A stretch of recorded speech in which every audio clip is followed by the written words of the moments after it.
जंतर मंतर पर जो हुआ सब देख रहे हैं। बहुत बुरा हुआ, हमारी बहन बेटियों के साथ इतनी गलत तरह से उनको टच किया गया, पीटा गया।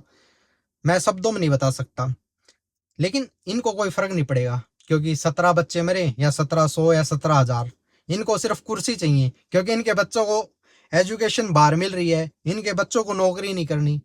नौकरी तो हम जैसे मिडिल क्लास लोगों के बच्चों को करनी है ना, क्योंकि इनके बच्चों का फ्यूचर सेट है। फ्यूचर तो हमारा खतरे में है ना, हमारा।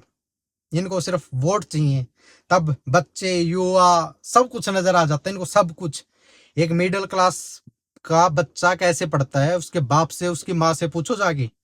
एक माँ अपने गहने बेच देती है, लोगों घरों में बर्तन साफ करती है।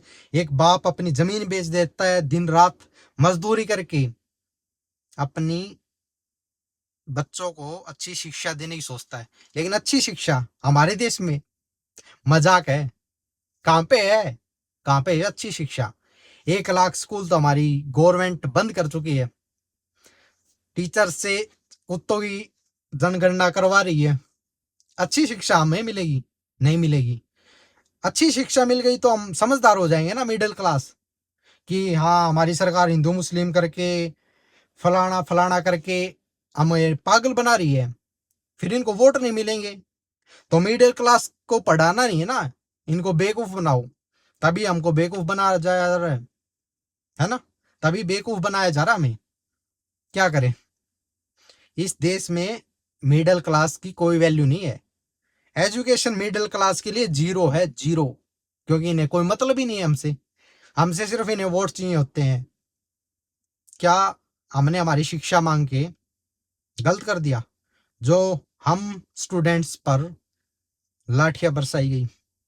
क्या हमारी इतनी औकात इस देश में? क्या सरकार इतनी भूखी हो गई है कि कुर्सी के लिए, कि उन्हें लाखों बच्चों का भविष्य नजर नहीं आ रहा? जय श्री राम ये वो करने से देश आगे नहीं बढ़ेगा। देश बच्चों को अच्छी शिक्षा देने से, अच्छी पढ़ाई देने से, अच्छा माहौल देने से बढ़ेगा। लेकिन इस देश में तो कुछ भी नहीं है। हाँ, मुझे आज शर्म आ रही है कि मैं भारत देश में हूँ। मुझे डर लग रहा है मेरे बच्चों का भविष्य क्या होगा। मुझे डर लग रहा है मेरा भविष्य क्या होगा। पता है क्यों? क्योंकि मैं एक मिडिल क्लास फैमिली से हूँ। जो गरीब है ना, बिल्कुल उनको पता है हम गरीब हैं। जो नेता लोग हैं, उन अमीर लोग हैं, उनके बच्चों का फ्यूचर सेट है। बचे कौन? हम मिडिल क्लास। और वहां दिल्ली जंतर मंतर पर सिर्फ मिडिल क्लास के लोग सबसे ज्यादा हैं। ये सेलिब्रिटी यूट्यूबर कहाँ पे हैं? जब हम लोगों का सपोर्ट चाहिए होता है तो हाथ जोड़ते हो तुम। अब कहाँ पे हो? बोलो ना, बोलो। क्योंकि सबको अपनी रोटियां सेकनी है, सबको। तो समझदार बनो, समझदार बनो। हमें खुद जागना होगा, तभी हम आगे बढ़ सकते हैं। ये सरकार से कोई उम्मीद मत रखो, किसी से मत रखो, किसी से भी मत।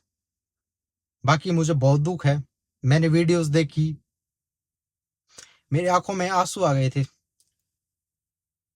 क्या हम इतना गलत कर रहे हैं? बता नहीं सकता मैं। बस इतना ही बोलना चाहूंगा, जो भी हो रहा है उसका जल्दी से समाधान हो जाए। हमारी सो रही सरकार और कुर्सी की भूखी सरकार की आंखें खुल जाए। और मोदी जी को सैल्यूट है, हमारे अच्छे दिन आएंगे। पता नहीं था इतने अच्छे दिन आएंगे। Modi ji thank you. मोदी जी, सच बात यह है कि आप एक प्रधानमंत्री बनने के लायक नहीं हो। Shame on you Modi ji, shame on you government of India, shame on you. शर्म करो।